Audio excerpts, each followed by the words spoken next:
Bongkar fakta internasional dicabut, siapa dalang dibalik bandara tanpa otoritas Morowali? Selamat malam pemirsa News Update ID. Kita hadapi sebuah anomali serius dalam tata kelola infrastruktur penerbangan negara.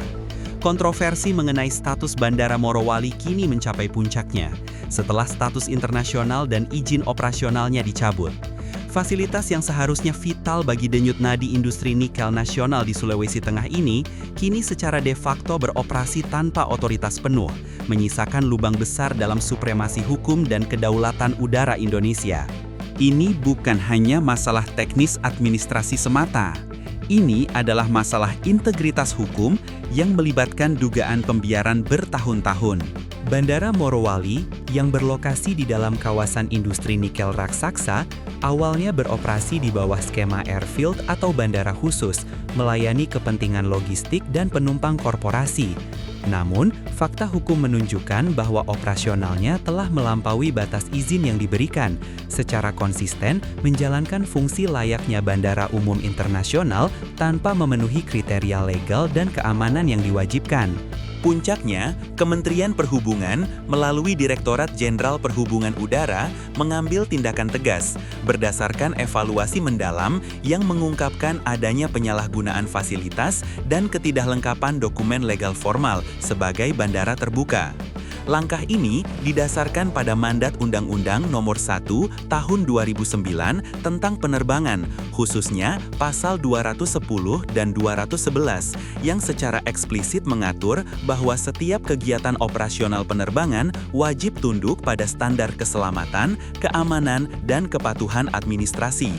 Secara kronologis, peringatan telah dilayangkan berulang kali. Namun, operasional abu-abu ini terus berjalan, seolah ada kekuatan besar yang menjamin kekebalan mereka dari regulasi. Pertanyaan krusialnya, mengapa sebuah fasilitas strategis yang melibatkan mobilitas internasional bisa luput dari pengawasan ketat dan siapa yang mengizinkan anomali hukum ini berlangsung lama? Mari kita bongkar dan analisis siapa yang sesungguhnya diuntungkan dan siapa yang bertanggung jawab atas krisis otoritas ini. Isu utama di sini adalah regulatory capture, yakni upaya entitas korporasi raksasa untuk mendikte atau memanipulasi kebijakan regulator demi kepentingan bisnisnya sendiri.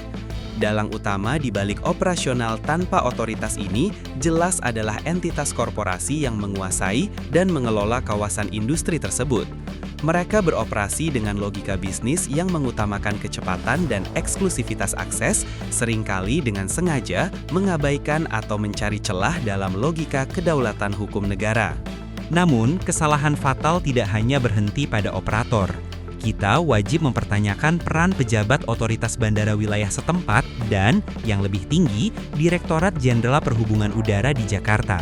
Apakah ada kelalaian pengawasan yang sistematis, pembiaran yang disengaja, atau bahkan potensi praktik gratifikasi yang memungkinkan Bandara Morowali beroperasi di luar koridor hukum selama periode signifikan?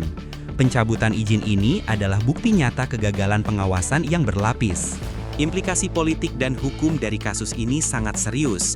Ini merusak citra investasi Indonesia yang mengklaim menjunjung tinggi good governance dan yang paling penting, mengancam standar keselamatan penerbangan sipil. Hukum harus ditegakkan tanpa pandang bulu, tidak peduli seberapa besar kekuatan ekonomi entitas korporasi di belakangnya. Kasus Bandara Morowali adalah sebuah litmus tes bagi supremasi hukum di Indonesia.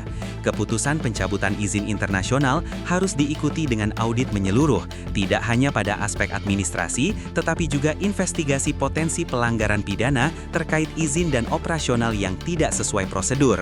News Update ID mendesak pihak Kejaksaan dan Komisi Pemberantasan Korupsi untuk segera mengambil langkah, menginvestigasi potensi kolusi dan kelalaian pejabat pemerintah yang mengakibatkan skandal bandara tanpa otoritas ini.